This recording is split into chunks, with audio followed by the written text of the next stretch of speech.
right, before the break, we asked you today's trivia pop question. The first commercially successful video game was Pong. Come on, you remember playing that, right? For hours. Well, what year did it come out? 1968, 1972, or 1979? Kurt, my producer, I think I got this one because I remember playing it, so it wouldn't be 68. Get rid of that one. By 79, we're already doing race car games. It's got to be Kurt, 1972. Right you are, Vinny, 1972. Forget about it. All right, I got that one right. All right, time to introduce tonight's news junkies as we get ready to rip through the rest of the day's headlines. Joining us tonight, TV radio host Michael Billy. Michael's new goal in life is to move into Charlie Sheen's house. He wants to be a goddess, folks.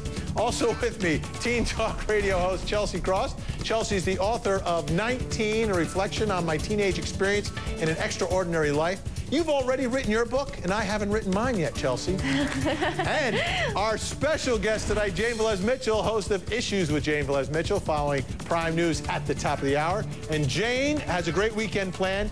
She's going to an actual sweat lodge. I opted out of that one, Jane. Good luck. I'm not gonna have the eyeshadow, though, because that'll give me the raccoon eyes. That'll melt. Drink lots of water. First story tonight, the one that keeps everyone talking. Charlie Sheen. Last night, he sat down for a live interview with Piers Morgan on our sister station, CNN. Let's listen to some of what Charlie said to Piers. I don't believe myself to be an addict. I really don't. You actually got the results on you? Well, yeah, these days, I mean, carry this stuff with you, right? No, until you stopped, you were taking a lot of cocaine. Well, yeah, I mean, I'm not taking it. I had to pay for it, dude. Yeah. I mean, now they've run the gamut from, like, okay, he's not loaded. Now what? Oh, he's manic. I don't even know what that means. That, I guess, would imply that there's going to be a crash. I don't know when that's coming, but maybe you can cover it when it does. And in their opinion, or in their vast research, pink clouds have to go away. Can't you just be in a pink cloud your whole life and just be super bitching and focused, like... In your head, have you thought, you know, something I've nearly lost here? Yeah, oh yeah, absolutely. One of the great jobs in television. Yes. Well, I mean, I can sort of understand why they felt like they had to intervene when they did. I have a vision of us getting back on the air for season 9 and then doing season 10 and then cleaning up all this mess behind us. Jane, Charlie keeps talking. He keeps talking to everybody, and we've just gotten word that he started a Twitter account, and I think he just sent out his first tweet. We'll get that for you in just a second. But Jane, is this evidence of part of his problem, all these interviews? You think?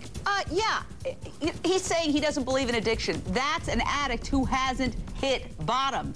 Hitting bottom is precisely when you have a moment of clarity and you realize, oh my God, my life has become unmanageable. That is the very first step when you surrender to your powerlessness over the drug. The very fact that he's saying he doesn't even believe that he has an addiction means that he is really, really in his disease, and that doesn't matter whether you're taking the drugs at that moment or not. It's a mental state. He is not emotionally sober, even if he is technically sober at this particular instant. All right, let's take a look. We've got a tweet from Charlie Sheen. He's now on Twitter. He got about 5,000 members within a minute. There he is. I got to believe that he's with one of the goddesses there, Michael Billy. Michael, you know, and I know you're a recovering addict as well. What do you see when you see Charlie Sheen speak and he's doing all these interviews and talking to everyone and seeming so confident in everything he's doing? Well, I made many failed attempts at getting sober in my life, and I can tell you that numerous times in my failed attempts, when I was technically, physically not putting the bottle to my mouth and not drunk, and it was out of my system, my new addiction was creating drama and aggravating people and getting people riled up. That became my new adrenaline rush. So I agree with Jane, and I would even put forth, I would say that maybe Charlie's new addiction is the adrenaline rush and the attention and the media. Yeah, let's take a look at him. You talk about the media. He was on the Today Show. Take a listen. They don't judge me. They don't lead with opinion. They don't lead with their own needs all the time. They're honest enough to tell me, hey, look, you know, park your nonsense. You got to help me solve this, and we solve it. Chelsea, I got to ask you, from your perspective, you see a guy like Charlie Sheen. What do you see? Honestly, my concern is kind of the role model he is for so many viewers out there. I mean, this past Monday night was a rerun of 2.5 Men, and it was the highest rating show on television. I mean, it's just amazing how much publicity and attention this man is getting in his spiral, which is soon going to come to a crash and halt. And he has 2 young boys, 2 young girls. What kind of role model? What kind of that's a big concern of the kids. Jane Velez Mitchell, the children, and seemingly I think the children are at the house with him. He's got staff, but my goodness. Yeah, and it's the drugs and the addict mentality that bothers me, okay? This alternate lifestyle thing, it's weird, but I don't care what people do in their bedroom, but when you bring drugs and kids into it, that's a problem. All right, Jane Velez Mitchell, we'll see you at the top of the hour. Could Lindsay Lohan be saying all the right things in a new interview? We hear things like needing to rebuild her life back, gain back trust. Is this for real? The News Junkies weigh in.